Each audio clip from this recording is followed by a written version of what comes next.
আপনারা কারা কি করছেন আজকে মূলত? আমরা এখানে প্রত্যেকে কোচবিহার জেলার বিভিন্ন প্রান্তের শিক্ষক শিক্ষিকারা এই যে শিক্ষক স্বার্থ সুরক্ষা মঞ্চের পক্ষ থেকে এখানে আমরা জমায়েত হয়েছি।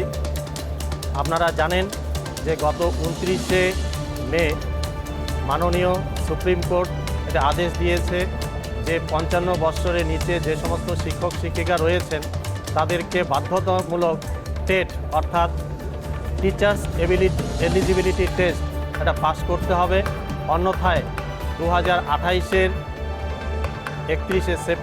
30শে সেপ্টেম্বরের মধ্যে বাধ্যতামূলক অবসর গ্রহণ করতে হবে। তো এমতো অবস্থায় আমাদের মধ্যে প্রত্যেকেরই প্রায় বয়স 40-এর ঊর্ধ্বে, অনেকে 50-55 পর্যন্ত রয়েছে।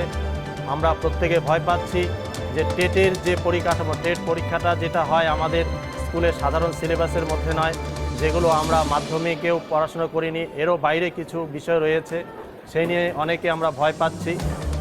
তো যাতে করে সরকার, কেন্দ্রীয় সরকারের সঙ্গে কথা বলে একটা কেন্দ্রীয় সরকার অর্ডিন্যান্স জারি করে আমাদের এই টেট দেওয়ার হাত থেকে আমাদের মুক্তি করে দিতে পারে, সেই জন্য আমরা আন্দোলন গড়ে তুলব।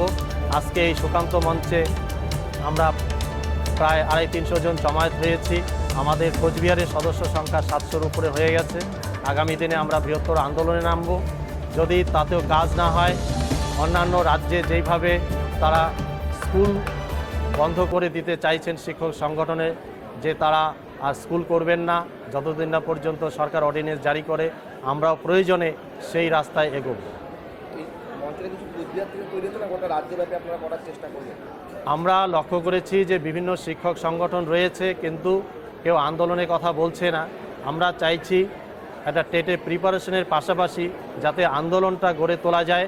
আমাদের এই কোচবিহার আন্দোলনের মধ্য দিয়ে আমাদের পশ্চিমবঙ্গ রাজ্যের প্রতিটি জেলায় আমরা জানাতে চাইছি, যাতে করে তারাও এই আন্দোলনের প্রয়োজনীয়তাটা উপলব্ধি করে যাতে করে তারা এগিয়ে আসেন এবং রাজ্যব্যাপী একটি আন্দোলন গড়ে ওঠে। আমরা কোচবিহার থেকে শুরু করতে চাই।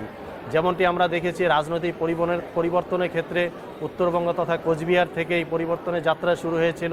তাই কোচবিহার হচ্ছে একটা বিপ্লবীর জায়গা, এখানে পরিবর্তনের পক্ষে লোক। তো আমরা চাই এই আন্দোলন গড়ার ক্ষেত্রে কোচবিহার যেন অগ্রণী ভূমিকা নেয়। আমার নাম ভজন বর্মন, আমি সংগঠনের সভাপতি পদে রয়েছি।